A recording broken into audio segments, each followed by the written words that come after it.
श्रीगणेशाय नमः।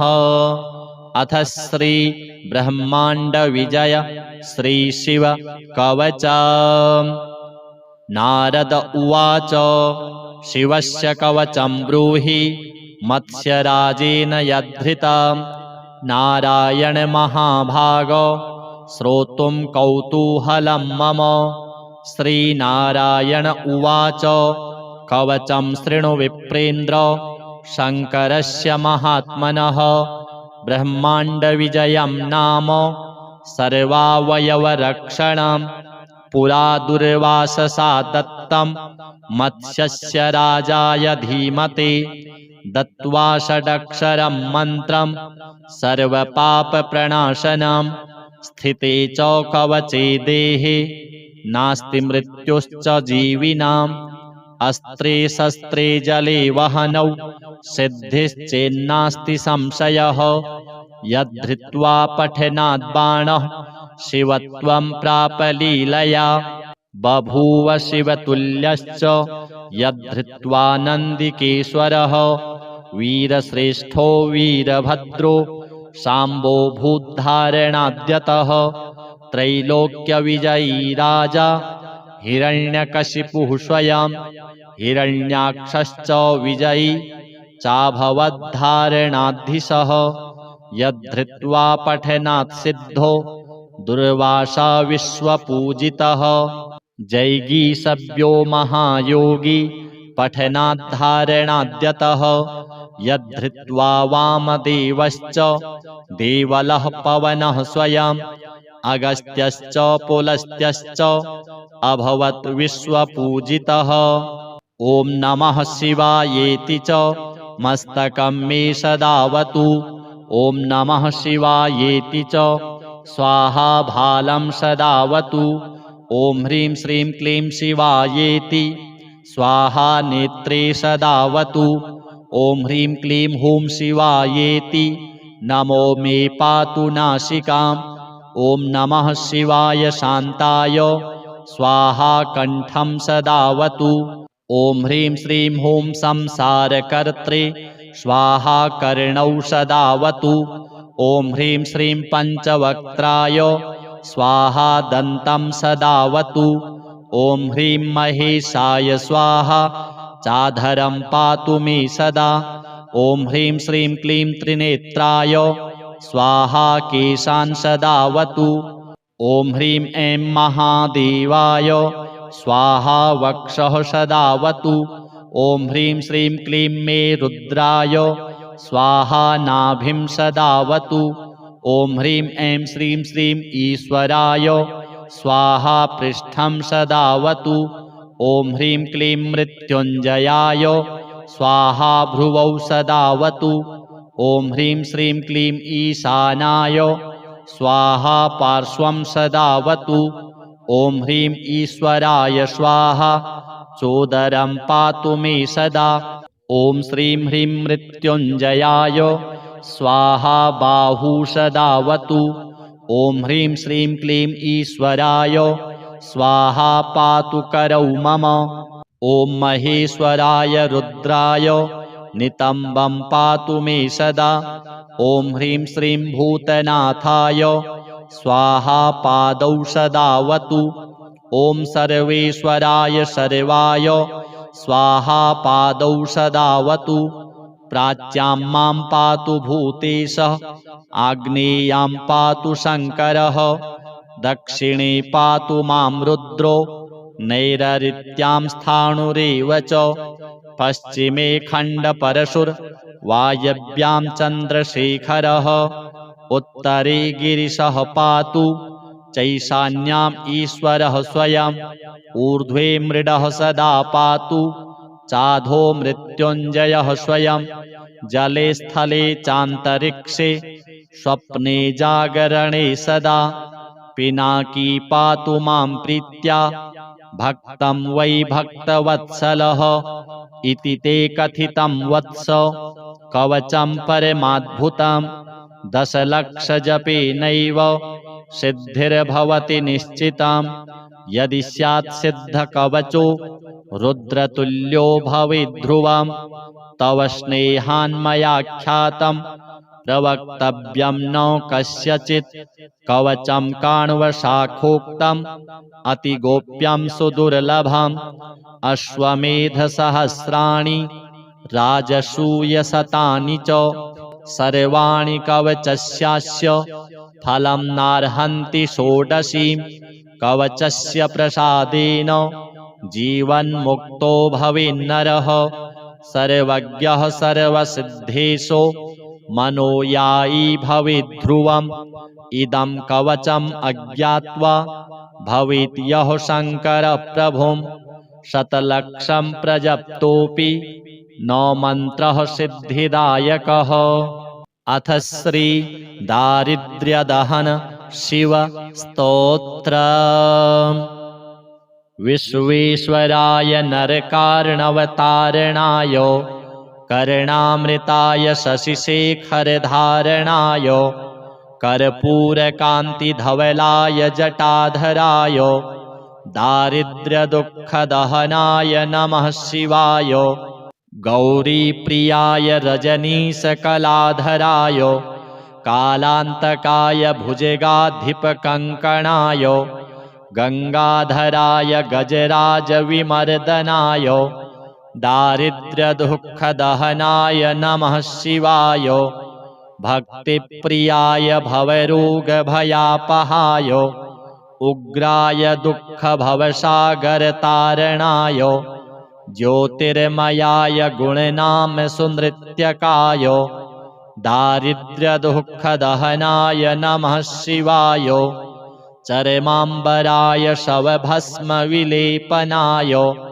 फालेक्षणाय मणिकुण्डलमण्डिताय मञ्जीरपादयुगलाय जटाधराय दारिद्र्यदुःखदहनाय नमः शिवाय पञ्चाननाय फणिराजविभूषणाय हेमांशुकाय भुवनत्रयमण्डिताय आनन्दभूमिवरदाय तमोमयाय दारिद्र्यदुःखदहनाय नमः शिवाय गौरीविलासभवनाय महेश्वराय पञ्चाननाय शरणागतकल्पकाय सर्वाय सर्वजगतामधिपाय तस्मै दारिद्र्यदुःखदहनाय नमः शिवाय भानुप्रियाय भवसागरतारणाय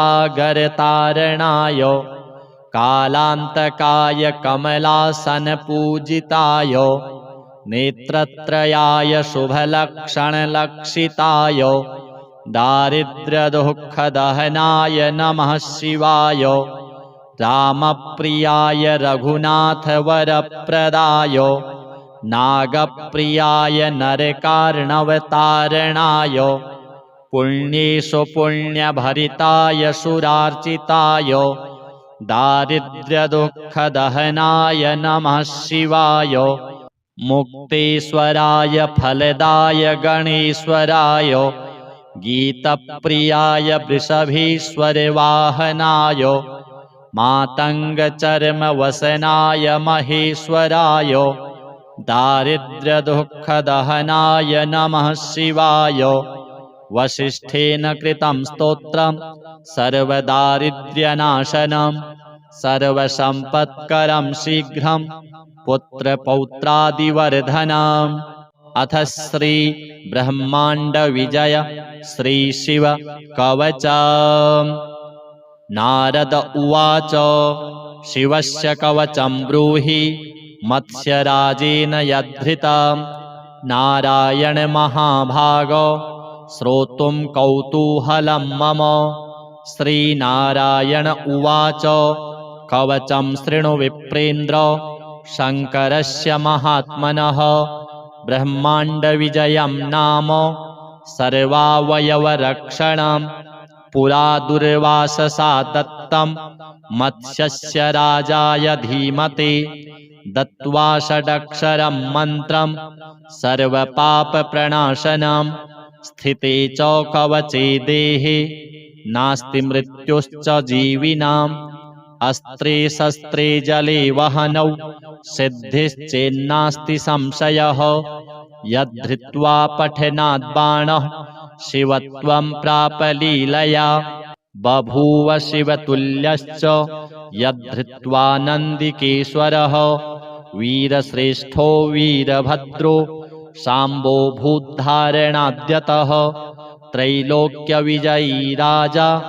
हिरण्यकशिपुः स्वयं हिरण्याक्षश्च विजयी चाभवद्धारणाधीशः यद्धृत्वा पठनात् सिद्धो दुर्वासा विश्वपूजितः जैगीषव्यो महायोगी पठनाद्धारणाद्यतः यद्धृत्वा वामदेवश्च देवलः पवनः स्वयं अगस्त्यश्च पुलस्त्यश्च अभवत् विश्वपूजितः ॐ नमः शिवायेति च मस्तकं मे सदावतु ॐ नमः शिवायेति च स्वाहा भालं सदावतु ॐ ह्रीं श्रीं क्लीं शिवायेति स्वाहा नेत्रे सदावतु ॐ ह्रीं क्लीं हूं शिवायेति नमो मे पातु नासिकाम् ॐ नमः शिवाय शान्ताय स्वाहा कण्ठं सदावतु ॐ ह्रीं श्रीं हूं संसारकर्त्रे स्वाहा कर्णौ सदावतु ॐ ह्रीं श्रीं पञ्चवक्त्राय स्वाहा दन्तं सदावतु ॐ ह्रीं महेशाय स्वाहा चाधरं पातु मे सदा ॐ ह्रीं श्रीं क्लीं त्रिनेत्राय स्वाहा केशान् सदावतु ॐ ह्रीं ऐं महादेवाय स्वाहा वक्षः सदावतु ॐ ह्रीं श्रीं क्लीं मे रुद्राय स्वाहा नाभिं सदावतु ॐ ह्रीं ऐं श्रीं श्रीं ईश्वराय स्वाहा पृष्ठं सदावतु ॐ ह्रीं क्लीं मृत्युञ्जयाय स्वाहा भ्रुवौ सदावतु ॐ ह्रीं श्रीं क्लीं ईशानाय स्वाहा पार्श्वं सदावतु ॐ ह्रीं ईश्वराय स्वाहा चोदरं पातु मे सदा ॐ श्रीं ह्रीं मृत्युञ्जयाय स्वाहा बाहू सदावतु ॐ ह्रीं श्रीं क्लीं ईश्वराय स्वाहा पातु करौ मम ॐ महेश्वराय रुद्राय नितम्बं पातु मे सदा ॐ ह्रीं श्रीं भूतनाथाय स्वाहा पादौ सदावतु ॐ सर्वेश्वराय सर्वाय स्वाहा पादौ सदावतु प्राच्यां मां पातु भूतेशः आग्नेयां पातु शङ्करः दक्षिणे पातु मां रुद्रो नैरृत्यां स्थाणुरेव च पश्चिमे खण्डपरशुर्वायव्यां चन्द्रशेखरः उत्तरे गिरिशः पातु चैशान्याम् ईश्वरः स्वयं ऊर्ध्वे मृडः सदा पातु चाधो मृत्युञ्जयः स्वयं जले स्थले चान्तरिक्षे स्वप्ने जागरणे सदा पिनाकी पातु मां प्रीत्या भक्तं वै भक्तवत्सलः इति ते कथितं वत्स कवचं परमाद्भुतं दशलक्षजपेनैव सिद्धिर्भवति निश्चितं यदि स्यात् सिद्धकवचो रुद्रतुल्यो भवेद्ध्रुवं तव स्नेहान्मयाख्यातं प्रवक्तव्यं न कस्यचित् कवचं काण्वशाखोक्तम् अतिगोप्यं सुदुर्लभम् अश्वमेधसहस्राणि राजसूयशतानि च सर्वाणि कवचस्यास्य फलं नार्हन्ति षोडशीं कवचस्य प्रसादेन जीवन्मुक्तो भवेन्नरः सर्वज्ञः सर्वसिद्धेशो मनोयायी भवेद्ध्रुवम् इदं कवचम् अज्ञात्वा भवेत् यः शङ्करप्रभुं शतलक्षं प्रजप्तोऽपि न मन्त्रः सिद्धिदायकः अथ श्री दारिद्र्यदहन शिव स्तोत्रम् विश्वेश्वराय नरकार्णवतारणाय कर्णामृताय शशिशेखरधारणाय कर्पूरकान्तिधवलाय जटाधराय दारिद्र्यदुःखदहनाय नमः शिवाय गौरीप्रियाय रजनीशकलाधराय कालान्तकाय भुजगाधिपकङ्कणाय गंगाधराय गजराजविमर्दनाय दारिद्र्यदुःखदहनाय नमः शिवाय भक्तिप्रियाय भवरोगभयापहाय उग्राय दुःखभवसागरतारणाय ज्योतिर्मयाय गुणनाम सुनृत्यकाय दारिद्र्यदुःखदहनाय नमः शिवाय चरमाम्बराय शवभस्मविलेपनाय फालेक्षणाय मणिकुण्डलमण्डिताय मञ्जीरपादयुगलाय जटाधराय दारिद्र्यदुःखदहनाय नमः शिवाय पञ्चाननाय फणिराजविभूषणाय हेमांशुकाय भुवनत्रयमण्डिताय आनन्दभूमिवरदाय तमोमयाय दारिद्र्यदुःखदहनाय नमः शिवाय गौरीविलासभवनाय महेश्वराय पञ्चाननाय शरणागतकल्पकाय सर्वाय सर्वजगतामधिपाय तस्मै दारिद्र्यदुःखदहनाय नमः शिवाय भानुप्रियाय भवसागरतारणाय कालान्तकाय कमलासनपूजिताय नेत्रत्रयाय शुभलक्षणलक्षिताय दारिद्र्यदुःखदहनाय नमः शिवाय रामप्रियाय रघुनाथवरप्रदाय नागप्रियाय नरकार्णवतारणाय पुण्येषु पुण्यभरिताय सुरार्चिताय दारिद्र्यदुःखदहनाय नमः शिवाय मुक्तेश्वराय फलदाय गणेश्वराय गीतप्रियाय वृषभेश्वरवाहनाय मातङ्गचर्मवसनाय महेश्वराय दारिद्र्यदुःखदहनाय नमः शिवाय वसिष्ठेन कृतं स्तोत्रं सर्वदारिद्र्यनाशनं सर्वसम्पत्करं शीघ्रं पुत्रपौत्रादिवर्धनम्। अथ श्री ब्रह्माण्डविजय श्रीशिव कवच। नारद उवाच शिवस्य कवचं ब्रूहि मत्स्यराजेन यद्धृतं नारायण महाभागो श्रोतुं कौतूहलं मम।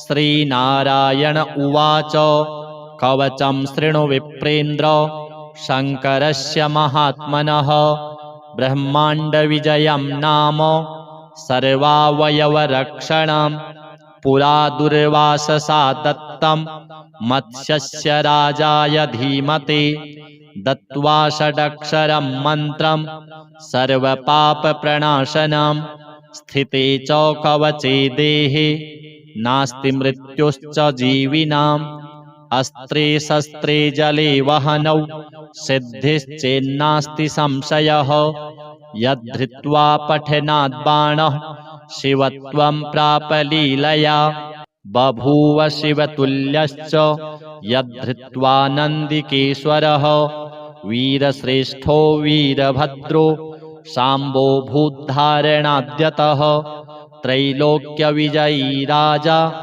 हिरण्यकशिपुः स्वयं हिरण्याक्षश्च विजयी चाभवद्धारणाधीशः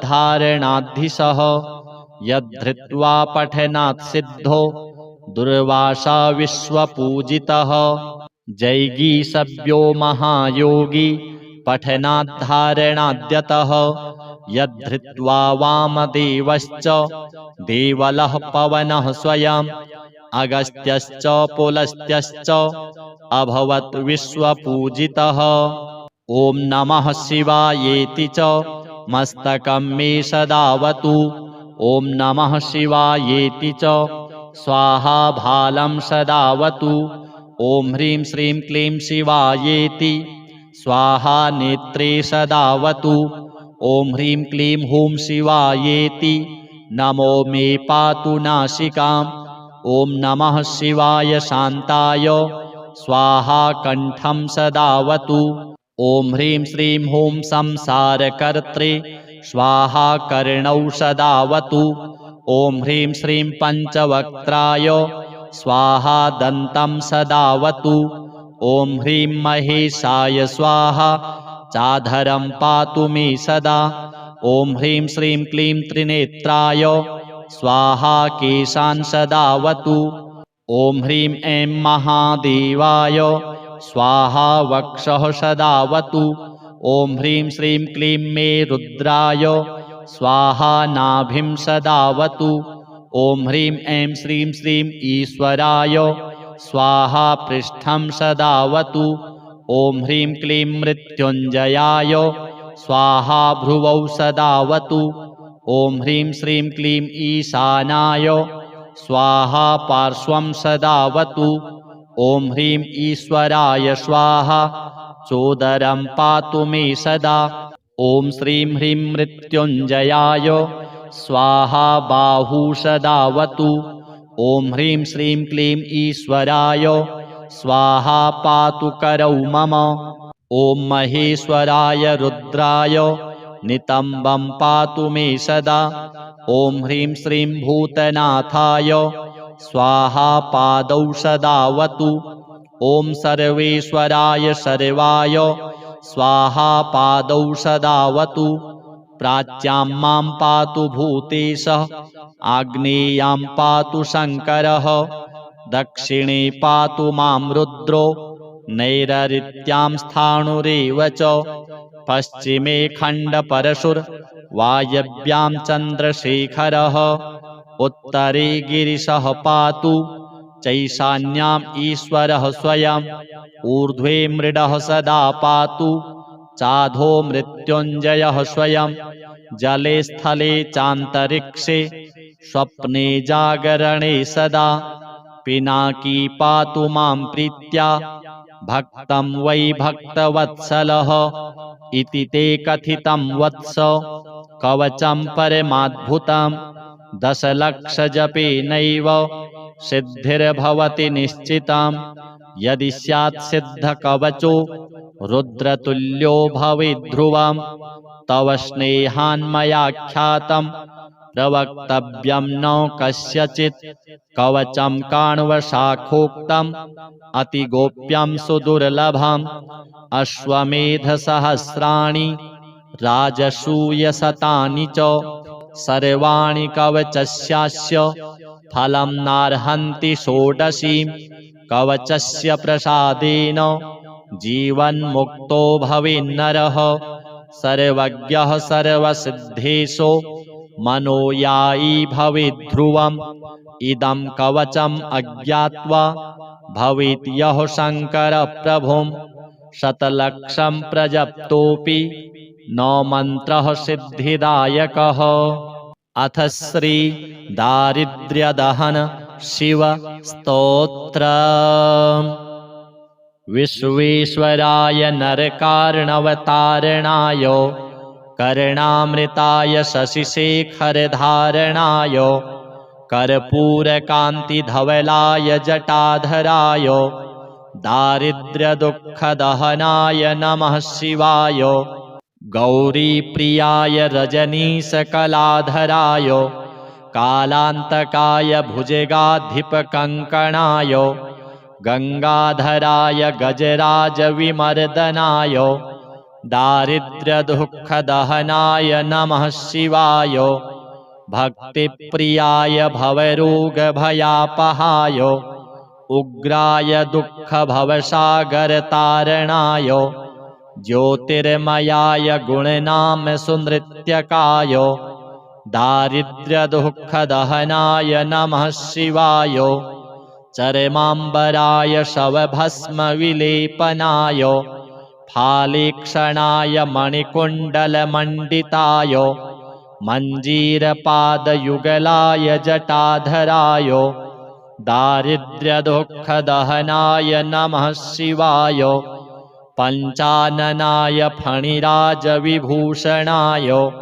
हेमांशुकाय भुवनत्रयमण्डिताय आनन्दभूमिवरदाय तमोमयाय दारिद्र्यदुःखदहनाय नमः शिवाय गौरीविलासभवनाय महेश्वराय पञ्चाननाय शरणागतकल्पकाय सर्वाय सर्वजगतामधिपाय तस्मै दारिद्र्यदुःखदहनाय नमः शिवाय भानुप्रियाय भवसागरतारणाय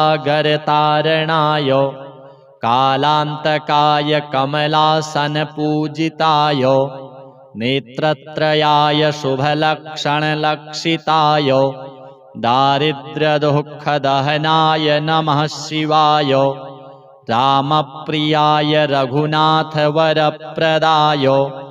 नागप्रियाय नरकार्णवतारणाय पुण्येषु पुण्यभरिताय सुरार्चिताय दारिद्र्यदुःखदहनाय नमः शिवाय मुक्तेश्वराय फलदाय गणेश्वराय गीतप्रियाय वृषभेश्वरवाहनाय मातङ्गचर्मवसनाय महेश्वराय दारिद्र्यदुःखदहनाय नमः शिवाय वसिष्ठेन कृतं स्तोत्रं सर्वदारिद्र्यनाशनं सर्वसम्पत्करं शीघ्रं पुत्रपौत्रादिवर्धनम्। अथ श्री ब्रह्माण्डविजय श्रीशिव कवच। नारद उवाच शिवस्य कवचं ब्रूहि मत्स्यराजेन यद्धृतं नारायण महाभागो श्रोतुं कौतूहलं मम। श्रीनारायण उवाच कवचं शृणु विप्रेन्द्र शङ्करस्य महात्मनः ब्रह्माण्डविजयं नाम सर्वावयवरक्षणं पुरा दुर्वाससा दत्तं मत्स्यस्य राजाय धीमते दत्त्वा षडक्षरं मन्त्रं सर्वपापप्रणाशनं स्थिते च कवचे देहे नास्ति मृत्युश्च जीविनाम् अस्त्रे शस्त्रे जले वहनौ सिद्धिश्चेन्नास्ति संशयः यद्धृत्वा पठनात् बाणः शिवत्वं प्राप लीलया बभूव शिवतुल्यश्च यद्धृत्वा नन्दिकेश्वरः वीरश्रेष्ठो वीरभद्रो शाम्बो भूद्धारणाद्यतः त्रैलोक्यविजयी राजा हिरण्यकशिपुः स्वयं हिरण्याक्षश्च विजयी चाभवद्धारणाधीशः यद्धृत्वा पठनात् सिद्धो दुर्वासा विश्वपूजितः जैगीषव्यो महायोगी पठनाद्धारणाद्यतः यद्धृत्वा वामदेवश्च देवलः पवनः स्वयं अगस्त्यश्च पुलस्त्यश्च अभवत् विश्वपूजितः। ॐ नमः शिवायेति च मस्तकं मे सदावतु ॐ नमः शिवायेति च स्वाहा भालं सदावतु ॐ ह्रीं श्रीं क्लीं शिवायेति स्वाहा नेत्रे सदावतु ॐ ह्रीं क्लीं हूं शिवायेति नमो मे पातु नासिकाम् ॐ नमः शिवाय शान्ताय स्वाहा कण्ठं सदावतु ॐ ह्रीं श्रीं हूं संसारकर्त्रे स्वाहा कर्णौ सदावतु ॐ ह्रीं श्रीं पञ्चवक्त्राय स्वाहा दन्तं सदावतु ॐ ह्रीं महेशाय स्वाहा चाधरं पातु मे सदा ॐ ह्रीं श्रीं क्लीं त्रिनेत्राय स्वाहा केशान् सदावतु ॐ ह्रीं ऐं महादेवाय स्वाहा वक्षः सदावतु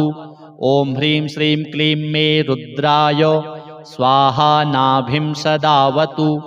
ॐ ह्रीं ऐं श्रीं श्रीं ईश्वराय स्वाहा पृष्ठं सदावतु। ॐ ह्रीं क्लीं मृत्युञ्जयाय स्वाहा भ्रुवौ सदावतु। ॐ ह्रीं श्रीं क्लीं ईशानाय स्वाहा पार्श्वं सदावतु। ॐ ह्रीं ईश्वराय स्वाहा चोदरं पातु मे सदा। ॐ श्रीं ह्रीं मृत्युञ्जयाय स्वाहा बाहू सदावतु।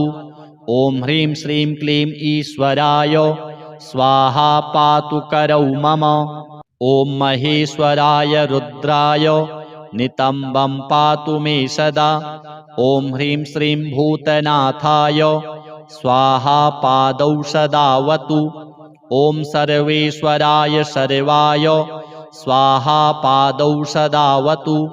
प्राच्यां मां पातु भूतेशः आग्नेयां पातु शङ्करः दक्षिणे पातु मां रुद्रो नैरृत्यां स्थाणुरेव च पश्चिमे खण्डपरशुर्वायव्यां चन्द्रशेखरः उत्तरे गिरिशः पातु चैशान्याम् ईश्वरः स्वयं ऊर्ध्वे मृडः सदा पातु चाधो मृत्युञ्जयः स्वयं जले स्थले चान्तरिक्षे स्वप्ने जागरणे सदा पिनाकी पातु मां प्रीत्या भक्तं वै भक्तवत्सलः इति ते कथितं वत्स कवचं परमाद्भुतं दशलक्षजपेनैव सिद्धिर्भवति निश्चितं यदि स्यात् सिद्धकवचो रुद्रतुल्यो भवेद्ध्रुवं तव स्नेहान्मयाख्यातं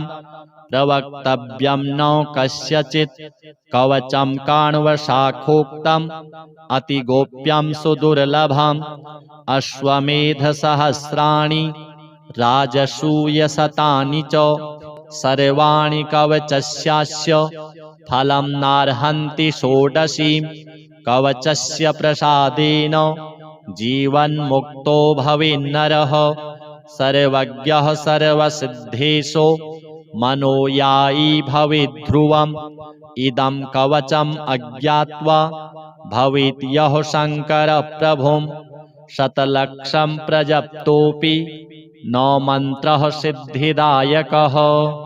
अथ श्री दारिद्र्यदहन शिव स्तोत्रम्।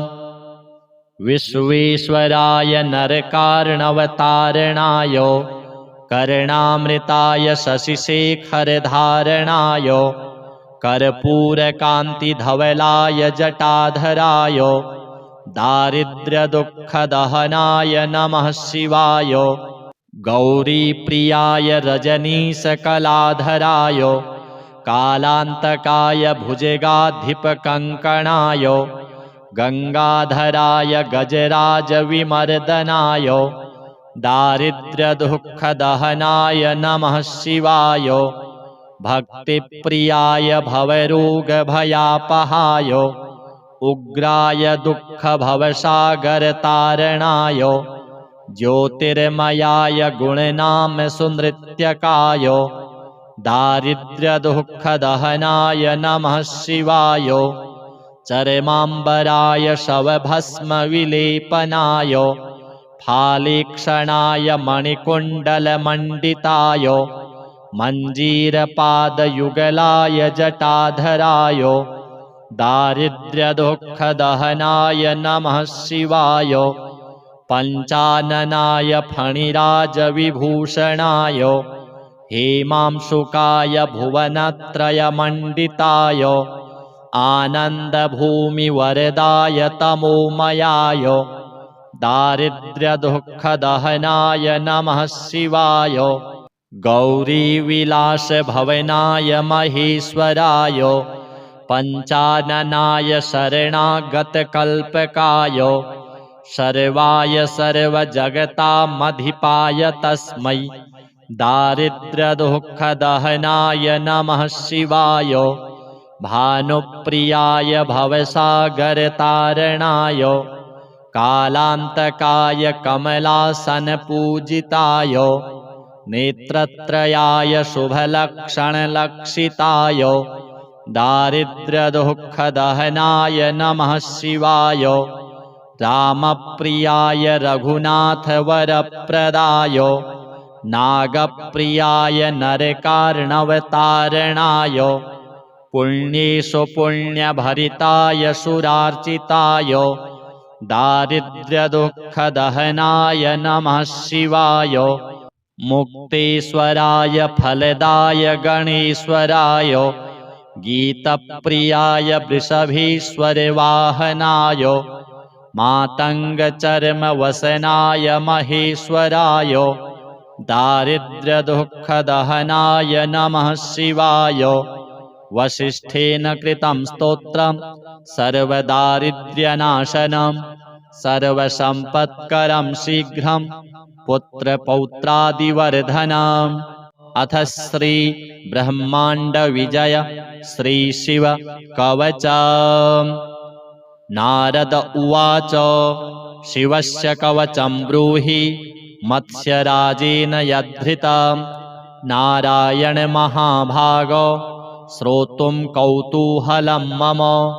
श्रीनारायण उवाच कवचं शृणु विप्रेन्द्र शङ्करस्य महात्मनः ब्रह्माण्डविजयं नाम सर्वावयवरक्षणं पुरा दुर्वाससा दत्तं मत्स्यस्य राजाय धीमते दत्त्वा षडक्षरं मन्त्रं सर्वपापप्रणाशनं स्थिते च कवचे देहे नास्ति मृत्युश्च जीविनाम् अस्त्रे शस्त्रे जले वहनौ सिद्धिश्चेन्नास्ति संशयः यद्धृत्वा पठनात् बाणः शिवत्वं प्राप लीलया बभूव शिवतुल्यश्च यद्धृत्वा नन्दिकेश्वरः वीरश्रेष्ठो वीरभद्रो शाम्बो भूद्धारणाद्यतः त्रैलोक्यविजयी राजा हिरण्यकशिपुः स्वयं हिरण्याक्षश्च विजयी चाभवद्धारणाधीशः यद्धृत्वा पठनात् सिद्धो दुर्वासा विश्वपूजितः जैगीषव्यो महायोगी पठनाद्धारणाद्यतः यद्धृत्वा वामदेवश्च देवलः पवनः स्वयं अगस्त्यश्च पुलस्त्यश्च अभवत् विश्वपूजितः। ॐ नमः शिवायेति च मस्तकं मे सदावतु ॐ नमः शिवायेति च स्वाहा भालं सदावतु ॐ ह्रीं श्रीं क्लीं शिवायेति स्वाहा नेत्रे सदावतु ॐ ह्रीं क्लीं हूं शिवायेति नमो मे पातु नासिकाम् ॐ नमः शिवाय शान्ताय स्वाहा कण्ठं सदावतु ॐ ह्रीं श्रीं हूं संसारकर्त्रे स्वाहा कर्णौ सदावतु ॐ ह्रीं श्रीं पञ्चवक्त्राय स्वाहा दन्तं सदावतु ॐ ह्रीं महेशाय स्वाहा चाधरं पातु मे सदा ॐ ह्रीं श्रीं क्लीं त्रिनेत्राय स्वाहा केशान् सदावतु ॐ ह्रीं ऐं महादेवाय स्वाहा वक्षः सदावतु ॐ ह्रीं श्रीं क्लीं मे रुद्राय स्वाहा नाभिं सदावतु ॐ ह्रीं ऐं श्रीं श्रीं ईश्वराय स्वाहा पृष्ठं सदावतु ॐ ह्रीं क्लीं मृत्युञ्जयाय स्वाहा भ्रुवौ सदावतु ॐ ह्रीं श्रीं क्लीं ईशानाय स्वाहा पार्श्वं सदावतु ॐ ह्रीं ईश्वराय स्वाहा चोदरं पातु मे सदा ॐ श्रीं ह्रीं मृत्युञ्जयाय स्वाहा बाहू सदावतु ॐ ह्रीं श्रीं क्लीं ईश्वराय स्वाहा पातु करौ मम ॐ महेश्वराय रुद्राय नितम्बं पातु मे सदा ॐ ह्रीं श्रीं भूतनाथाय स्वाहा पादौ सदावतु ॐ सर्वेश्वराय सर्वाय स्वाहा पादौ सदावतु प्राच्यां मां पातु भूतेशः आग्नेयां पातु शङ्करः दक्षिणे पातु मां रुद्रो नैरृत्यां स्थाणुरेव च पश्चिमे खण्डपरशुर्वायव्यां चन्द्रशेखरः उत्तरे गिरिशः पातु चैशान्याम् ईश्वरः स्वयं ऊर्ध्वे मृडः सदा पातु चाधो मृत्युञ्जयः स्वयं जले स्थले चान्तरिक्षे स्वप्ने जागरणे सदा पिनाकी पातु मां प्रीत्या भक्तं वै भक्तवत्सलः इति ते कथितं वत्स कवचं परमाद्भुतं दशलक्षजपेनैव सिद्धिर्भवति निश्चितं यदि स्यात् सिद्धकवचो रुद्रतुल्यो भवेद्ध्रुवं तव स्नेहान्मयाख्यातं प्रवक्तव्यं न कस्यचित् कवचं काण्वशाखोक्तम् अतिगोप्यं सुदुर्लभम् अश्वमेधसहस्राणि राजसूयशतानि च सर्वाणि कवचस्यास्य फलं नार्हन्ति षोडशीं कवचस्य प्रसादेन जीवन्मुक्तो भवेन्नरः सर्वज्ञः सर्वसिद्धेशो मनोयायी भवेद्ध्रुवम् इदं कवचम् अज्ञात्वा भवेत् यः शङ्करप्रभुं शतलक्षं प्रजप्तोऽपि न मन्त्रः सिद्धिदायकः। अथ श्री दारिद्र्यदहन शिव स्तोत्रम्। विश्वेश्वराय नरकार्णवतारणाय कर्णामृताय शशिशेखरधारणाय कर्पूरकान्तिधवलाय जटाधराय दारिद्र्यदुःखदहनाय नमः शिवाय गौरीप्रियाय रजनीशकलाधराय कालान्तकाय भुजगाधिपकङ्कणाय गङ्गाधराय गजराजविमर्दनाय दारिद्र्यदुःखदहनाय नमः शिवाय भक्तिप्रियाय भवरोगभयापहाय उग्राय दुःखभवसागरतारणाय ज्योतिर्मयाय गुणनामसुनृत्यकाय दारिद्र्यदुःखदहनाय नमः शिवाय चरमाम्बराय शवभस्मविलेपनाय फालेक्षणाय मणिकुण्डलमण्डिताय मञ्जीरपादयुगलाय जटाधराय दारिद्र्यदुःखदहनाय नमः शिवाय पञ्चाननाय फणिराजविभूषणाय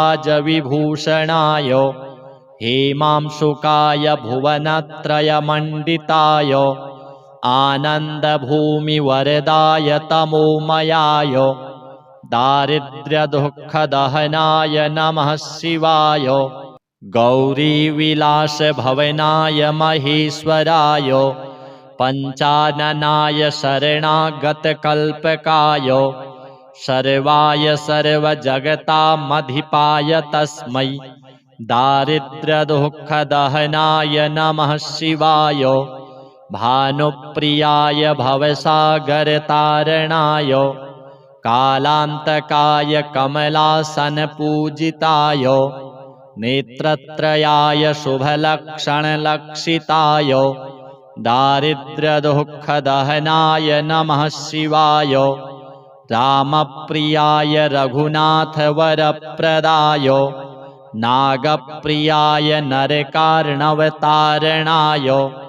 पुण्येषु पुण्यभरिताय सुरार्चिताय दारिद्र्यदुःखदहनाय नमः शिवाय मुक्तेश्वराय फलदाय गणेश्वराय गीतप्रियाय वृषभेश्वरवाहनाय मातङ्गचर्मवसनाय महेश्वराय दारिद्र्यदुःखदहनाय नमः शिवाय वसिष्ठेन कृतं स्तोत्रं सर्वदारिद्र्यनाशनं सर्वसम्पत्करं शीघ्रं पुत्रपौत्रादिवर्धनम्। अथ श्री ब्रह्माण्डविजय श्री शिव कवचम्। नारद उवाच शिवस्य कवचं ब्रूहि मत्स्यराजेन यद्धृतं। नारायण महाभाग श्रोतुं कौतूहलं मम। श्रीनारायण उवाच कवचं शृणु विप्रेन्द्र शङ्करस्य महात्मनः। ब्रह्माण्डविजयं नाम सर्वावयवरक्षणं। पुरा दुर्वाससा दत्तं मत्स्यस्य राजाय धीमते। दत्त्वा षडक्षरं मन्त्रं सर्वपापप्रणाशनं। स्थिते च कवचे देहे नास्ति मृत्युश्च जीविनाम्। अस्त्रे शस्त्रे जले वहनौ सिद्धिश्चेन्नास्ति संशयः। यद्धृत्वा पठनात् बाणः शिवत्वं प्राप लीलया। बभूव शिवतुल्यश्च यद्धृत्वा नन्दिकेश्वरः। वीरश्रेष्ठो वीरभद्रो शाम्बो भूद्धारणाद्यतः। त्रैलोक्यविजयी राजा हिरण्यकशिपुः स्वयं। हिरण्याक्षश्च विजयी चाभवद्धारणाधीशः। यद्धृत्वा पठनात् सिद्धो दुर्वासा विश्वपूजितः। जैगीषव्यो महायोगी पठनाद्धारणाद्यतः। यद्धृत्वा वामदेवश्च देवलः पवनः स्वयम्। अगस्त्यश्च पुलस्त्यश्च अभवत् विश्वपूजितः। ॐ नमः शिवायेति च मस्तकं मे सदावतु। ॐ नमः शिवायेति च स्वाहा भालं सदावतु। ॐ ह्रीं श्रीं क्लीं शिवायेति स्वाहा नेत्रे सदावतु। ॐ ह्रीं क्लीं हूं शिवायेति नमो मे पातु नासिकाम्। ॐ नमः शिवाय शान्ताय स्वाहा कण्ठं सदावतु। ॐ ह्रीं श्रीं हूं संसारकर्त्रे स्वाहा कर्णौ सदावतु। ॐ ह्रीं श्रीं पञ्चवक्त्राय स्वाहा दन्तं सदावतु। ॐ ह्रीं महेशाय स्वाहा चाधरं पातु मे सदा। ॐ ह्रीं श्रीं क्लीं त्रिनेत्राय स्वाहा केशान् सदावतु। ॐ ह्रीं ऐं महादेवाय स्वाहा वक्षः सदावतु। ॐ ह्रीं श्रीं क्लीं मे रुद्राय स्वाहा नाभिं सदावतु। ॐ ह्रीं ऐं श्रीं श्रीं ईश्वराय स्वाहा पृष्ठं सदावतु। ॐ ह्रीं क्लीं मृत्युञ्जयाय स्वाहा भ्रुवौ सदावतु। ॐ ह्रीं श्रीं क्लीं ईशानाय स्वाहा पार्श्वं सदावतु। ॐ ह्रीं ईश्वराय स्वाहा चोदरं पातु मे सदा। ॐ श्रीं ह्रीं मृत्युञ्जयाय स्वाहा बाहू सदावतु। ॐ ह्रीं श्रीं क्लीं ईश्वराय स्वाहा पातु करौ मम। ॐ महेश्वराय रुद्राय नितम्बं पातु मे सदा। ॐ ह्रीं श्रीं भूतनाथाय स्वाहा पादौ सदावतु। ॐ सर्वेश्वराय सर्वाय स्वाहा पादौ सदावतु। प्राच्यां मां पातु भूतेशः आग्नेयां पातु शङ्करः। दक्षिणे पातु मां रुद्रो नैरृत्यां स्थाणुरेव च। पश्चिमे खण्डपरशुर्वायव्यां चन्द्रशेखरः। उत्तरे गिरिशः पातु चैशान्याम् ईश्वरः स्वयं। ऊर्ध्वे मृडः सदा पातु चाधो मृत्युञ्जयः स्वयं। जले स्थले चान्तरिक्षे स्वप्ने जागरणे सदा। पिनाकी पातु मां प्रीत्या भक्तं वै भक्तवत्सलः। इति ते कथितं वत्स कवचं परमाद्भुतं। 10 लक्षजपेनैव सिद्धिर्भवति निश्चितं। यदि स्यात् सिद्धकवचो रुद्रतुल्यो भवेद्ध्रुवम् तव स्नेहान्मयाख्यातम् प्रवक्तव्यं न कस्यचित् कवचं काण्वशाखोक्तम् अतिगोप्यं सुदुर्लभम् अश्वमेधसहस्राणि राजसूयशतानि च सर्वाणि कवचस्यास्य फलं नार्हन्ति षोडशीम् कवचस्य प्रसादेन जीवन्मुक्तो भवेन्नरः सर्वज्ञः सर्वसिद्धेशो मनोयायी भवेद्ध्रुवम् इदं कवचम् अज्ञात्वा भवेत् यः शङ्करप्रभुं शतलक्षं प्रजप्तोऽपि न मन्त्रः सिद्धिदायकः। अथ श्री दारिद्र्यदहन शिव स्तोत्र।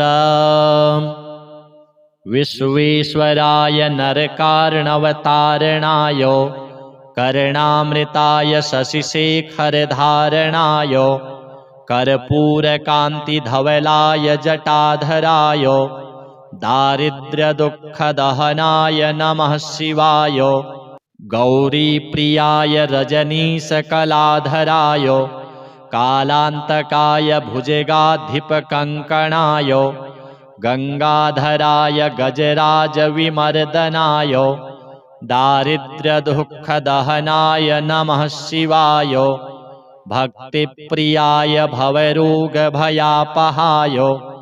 उग्राय दुःखभवसागरतारणाय ज्योतिर्मयाय गुणनाम सुनृत्यकाय दारिद्र्यदुःखदहनाय नमः शिवाय चरमाम्बराय शवभस्मविलेपनाय फालेक्षणाय मणिकुण्डलमण्डिताय मञ्जीरपादयुगलाय जटाधराय दारिद्र्यदुःखदहनाय नमः शिवाय पञ्चाननाय फणिराजविभूषणाय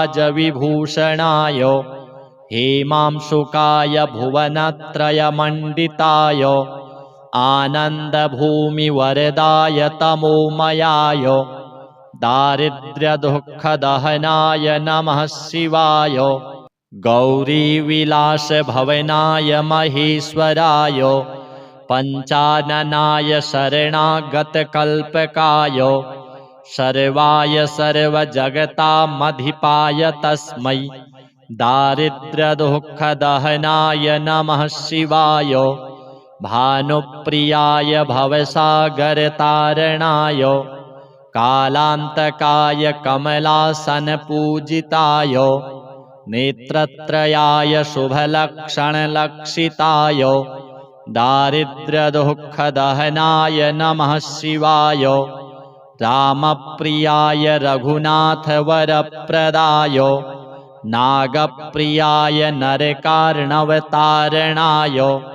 पुण्येषु पुण्यभरिताय सुरार्चिताय दारिद्र्यदुःखदहनाय नमः शिवाय मुक्तेश्वराय फलदाय गणेश्वराय गीतप्रियाय वृषभेश्वरवाहनाय मातङ्गचर्मवसनाय महेश्वराय दारिद्र्यदुःखदहनाय नमः शिवाय वसिष्ठेन कृतं स्तोत्रं सर्वदारिद्र्यनाशनं सर्वसम्पत्करं शीघ्रं पुत्रपौत्रादिवर्धनम्।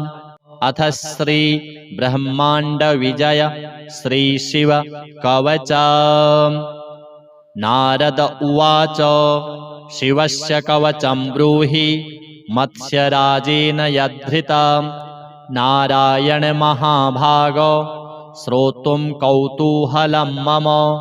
श्रीनारायण उवाच कवचं शृणु विप्रेन्द्र शङ्करस्य महात्मनः ब्रह्माण्डविजयं नाम सर्वावयवरक्षणं पुरा दुर्वाससा दत्तं मत्स्यस्य राजाय धीमते दत्त्वा षडक्षरं मन्त्रं सर्वपापप्रणाशनं स्थिते च कवचे देहे नास्ति मृत्युश्च जीविनां अस्त्रे शस्त्रे जले वहनौ सिद्धिश्चेन्नास्ति संशयः यद्धृत्वा पठनात् बाणः शिवत्वं प्राप लीलया बभूव शिवतुल्यश्च यद्धृत्वा नन्दिकेश्वरः वीरश्रेष्ठो वीरभद्रो शाम्बो भूद्धारणाद्यतः त्रैलोक्यविजयी राजा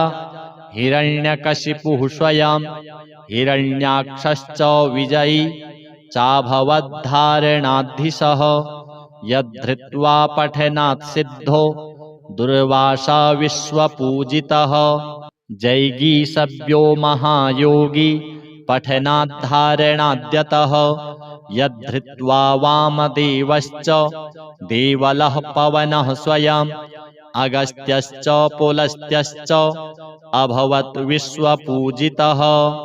ॐ नमः शिवायेति च मस्तकं मे सदावतु। ॐ नमः शिवायेति च स्वाहा भालं सदावतु। ॐ ह्रीं श्रीं क्लीं शिवायेति स्वाहा नेत्रे सदावतु। ॐ ह्रीं क्लीं हूं शिवायेति नमो मे पातु नासिकाम्। ॐ नमः शिवाय शान्ताय स्वाहा कण्ठं सदावतु। ॐ ह्रीं श्रीं हूं संसारकर्त्रे स्वाहा कर्णौ सदावतु। ॐ ह्रीं श्रीं पञ्चवक्त्राय स्वाहा दन्तं सदावतु। ॐ ह्रीं महेशाय स्वाहा चाधरं पातु मे सदा। ॐ ह्रीं श्रीं क्लीं त्रिनेत्राय स्वाहा केशान् सदावतु। ॐ ह्रीं ऐं महादेवाय स्वाहा वक्षः सदावतु। ॐ ह्रीं श्रीं क्लीं मे रुद्राय स्वाहा नाभिं सदावतु। ॐ ह्रीं ऐं श्रीं श्रीं ईश्वराय स्वाहा पृष्ठं सदावतु। ॐ ह्रीं क्लीं मृत्युञ्जयाय स्वाहा भ्रुवौ सदावतु। ॐ ह्रीं श्रीं क्लीं ईशानाय स्वाहा पार्श्वं सदावतु। ॐ ह्रीं ईश्वराय स्वाहा चोदरं पातु मे सदा। ॐ श्रीं ह्रीं मृत्युञ्जयाय स्वाहा बाहू सदावतु। ॐ ह्रीं श्रीं क्लीं ईश्वराय स्वाहा पातु करौ मम। ॐ महेश्वराय रुद्राय नितम्बं पातु मे सदा। ॐ ह्रीं श्रीं भूतनाथाय स्वाहा पादौ सदावतु। ॐ सर्वेश्वराय सर्वाय स्वाहा पादौ सदावतु। प्राच्यां मां पातु भूतेशः आग्नेयां पातु शङ्करः दक्षिणे पातु मां रुद्रो नैरृत्यां स्थाणुरेव च पश्चिमे खण्डपरशुर्वायव्यां चन्द्रशेखरः उत्तरे गिरिशः पातु चैशान्याम् ईश्वरः स्वयं ऊर्ध्वे मृडः सदा पातु चाधो मृत्युञ्जयः स्वयं जले स्थले चान्तरिक्षे स्वप्ने जागरणे सदा पिनाकी पातु मां प्रीत्या भक्तं वै भक्तवत्सलः इति ते कथितं वत्स कवचं परमाद्भुतं दशलक्षजपेनैव सिद्धिर्भवति निश्चितं यदि स्यात् सिद्धकवचो रुद्रतुल्यो भवेत् ध्रुवं तव स्नेहान्मयाख्यातं प्रवक्तव्यं न कस्यचित् कवचं काण्वशाखोक्तम् अतिगोप्यं सुदुर्लभम् अश्वमेधसहस्राणि राजसूयशतानि च सर्वाणि कवचस्यास्य फलं नार्हन्ति षोडशीं कवचस्य प्रसादेन जीवन्मुक्तो भवेन्नरः सर्वज्ञः सर्वसिद्धेशो मनोयायी भवेत् ध्रुवम् इदं कवचम् अज्ञात्वा भवेत् यः शङ्करप्रभुं शतलक्षं प्रजप्तोऽपि न मन्त्रः सिद्धिदायकः। अथ श्री दारिद्र्यदहन शिव स्तोत्रम्। विश्वेश्वराय नरकार्णवतारणाय कर्णामृताय शशिशेखरधारणाय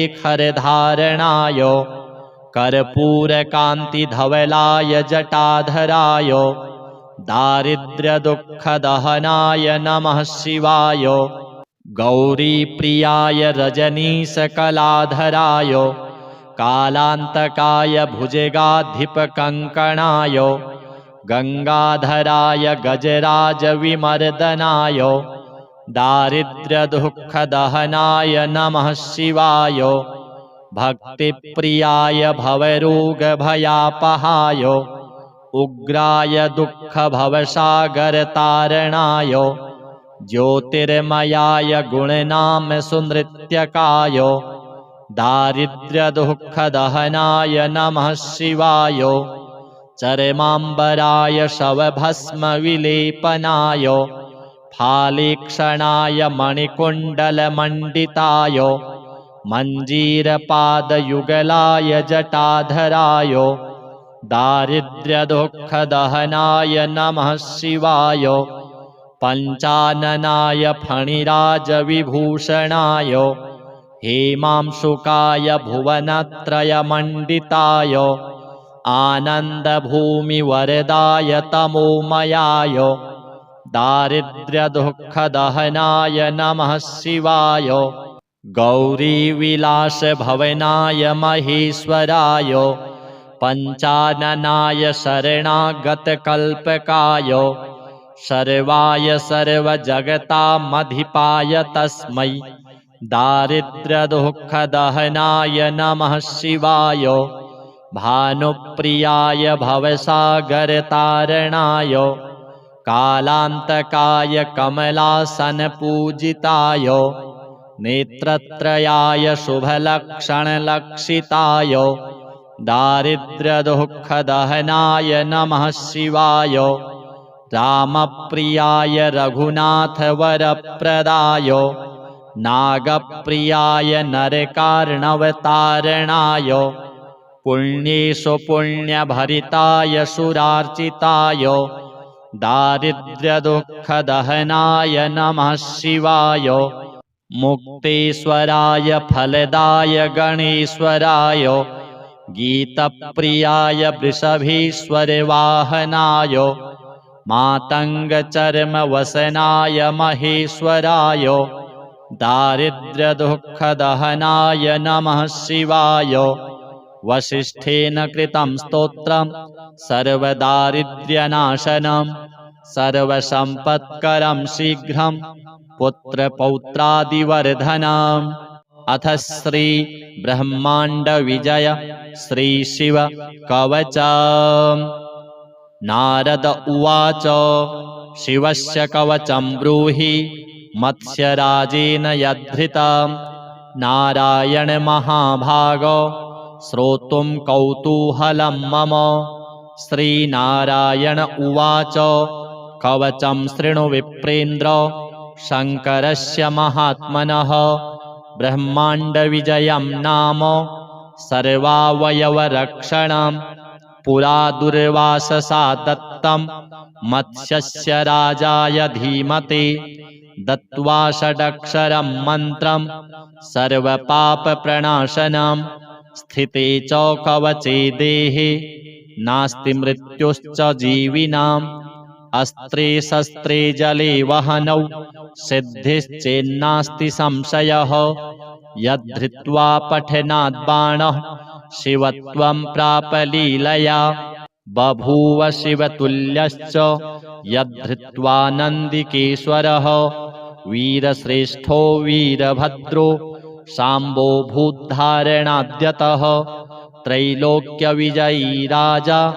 हिरण्यकशिपुः स्वयं हिरण्याक्षश्च विजयी चाभवद्धारणाधीशः यद्धृत्वा पठनात् सिद्धो दुर्वासा विश्वपूजितः जैगीषव्यो महायोगी पठनाद्धारणाद्यतः यद्धृत्वा वामदेवश्च देवलः पवनः स्वयं अगस्त्यश्च पुलस्त्यश्च अभवत् विश्वपूजितः ॐ नमः शिवायेति च मस्तकं मे सदावतु। ॐ नमः शिवायेति च स्वाहा भालं सदावतु। ॐ ह्रीं श्रीं क्लीं शिवायेति स्वाहा नेत्रे सदावतु। ॐ ह्रीं क्लीं हूं शिवायेति नमो मे पातु नासिकाम्। ॐ नमः शिवाय शान्ताय स्वाहा कण्ठं सदावतु। ॐ ह्रीं श्रीं हूं संसारकर्त्रे स्वाहा कर्णौ सदावतु। ॐ ह्रीं श्रीं पञ्चवक्त्राय स्वाहा दन्तं सदावतु। ॐ ह्रीं महेशाय स्वाहा चाधरं पातु मे सदा। ॐ ह्रीं श्रीं क्लीं त्रिनेत्राय स्वाहा केशान् सदावतु। ॐ ह्रीं ऐं महादेवाय स्वाहा वक्षः सदावतु। ॐ ह्रीं श्रीं क्लीं मे रुद्राय स्वाहा नाभिं सदावतु। ॐ ह्रीं ऐं श्रीं श्रीं ईश्वराय स्वाहा पृष्ठं सदावतु। ॐ ह्रीं क्लीं मृत्युञ्जयाय स्वाहा भ्रुवौ सदावतु। ॐ ह्रीं श्रीं क्लीं ईशानाय स्वाहा पार्श्वं सदावतु। ॐ ह्रीं ईश्वराय स्वाहा चोदरं पातु मे सदा।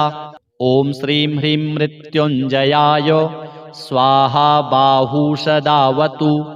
ॐ ह्रीं श्रीं क्लीं ईश्वराय स्वाहा पातु करौ मम। ॐ महेश्वराय रुद्राय नितम्बं पातु मे सदा। ॐ ह्रीं श्रीं भूतनाथाय स्वाहा पादौ सदावतु। ॐ सर्वेश्वराय सर्वाय स्वाहा पादौ सदावतु। प्राच्यां मां पातु भूतेशः आग्नेयां पातु शङ्करः दक्षिणे पातु मां रुद्रो नैरृत्यां स्थाणुरेव च पश्चिमे खण्डपरशुर्वायव्यां चन्द्रशेखरः उत्तरे गिरिशः पातु चैशान्याम् ईश्वरः स्वयम् ऊर्ध्वे मृडः सदा पातु चाधो मृत्युञ्जयः स्वयं जले स्थले चान्तरिक्षे स्वप्ने जागरणे सदा पिनाकी पातु मां प्रीत्या भक्तं वै भक्तवत्सलः इति ते कथितं वत्स कवचं परमाद्भुतं दशलक्षजपेनैव सिद्धिर्भवति निश्चितं यदि स्यात् सिद्धकवचो रुद्रतुल्यो भवेत् ध्रुवं तव स्नेहान्मयाख्यातं प्रवक्तव्यं न कस्यचित् कवचं काण्वशाखोक्तम् अतिगोप्यं सुदुर्लभम् अश्वमेधसहस्राणि राजसूयशतानि च सर्वाणि कवचस्यास्य फलं नार्हन्ति षोडशीं कवचस्य प्रसादेन जीवन्मुक्तो भवेन्नरः सर्वज्ञः सर्वसिद्धेशो मनोयायी भवेत् ध्रुवम् इदं कवचम् अज्ञात्वा भवेत् यः शङ्करप्रभुं शतलक्षं प्रजप्तोऽपि न मन्त्रः सिद्धिदायकः। अथ श्री दारिद्र्यदहन शिव स्तोत्र। विश्वेश्वराय नरकार्णवतारणाय कर्णामृताय शशिशेखरधारणाय कर्पूरकान्तिधवलाय जटाधराय दारिद्र्यदुःखदहनाय नमः शिवाय गौरीप्रियाय रजनीशकलाधराय कालान्तकाय भुजगाधिपकङ्कणाय गङ्गाधराय गजराजविमर्दनाय दारिद्र्यदुःखदहनाय नमः शिवाय भक्तिप्रियाय भवरोगभयापहाय उग्राय दुःखभवसागरतारणाय ज्योतिर्मयाय गुणनामसुनृत्यकाय दारिद्र्यदुःखदहनाय नमः शिवाय चरमाम्बराय शवभस्मविलेपनाय फालीक्षणाय मणिकुण्डलमण्डिताय मञ्जीरपादयुगलाय जटाधराय दारिद्र्यदुःखदहनाय नमः शिवाय पञ्चाननाय फणिराजविभूषणाय हेमांशुकाय भुवनत्रयमण्डिताय आनन्दभूमिवरदाय तमोमयाय दारिद्र्यदुःखदहनाय नमः शिवाय गौरीविलासभवनाय महेश्वराय पञ्चाननाय शरणागतकल्पकाय सर्वाय सर्वजगतामधिपाय तस्मै दारिद्र्यदुःखदहनाय नमः शिवाय भानुप्रियाय भवसागरतारणाय कालान्तकाय कमलासनपूजिताय नेत्रत्रयाय शुभलक्षणलक्षिताय दारिद्र्यदुःखदहनाय नमः शिवाय रामप्रियाय रघुनाथवरप्रदाय नागप्रियाय नरकार्णवतारणाय पुण्येषु पुण्यभरिताय सुरार्चिताय दारिद्र्यदुःखदहनाय नमः शिवाय मुक्तेश्वराय फलदाय गणेश्वराय गीतप्रियाय वृषभेश्वरवाहनाय मातङ्गचर्मवसनाय महेश्वराय दारिद्र्यदुःखदहनाय नमः शिवाय वसिष्ठेन कृतं स्तोत्रं सर्वदारिद्र्यनाशनं सर्वसम्पत्करं शीघ्रं पुत्रपौत्रादिवर्धनम्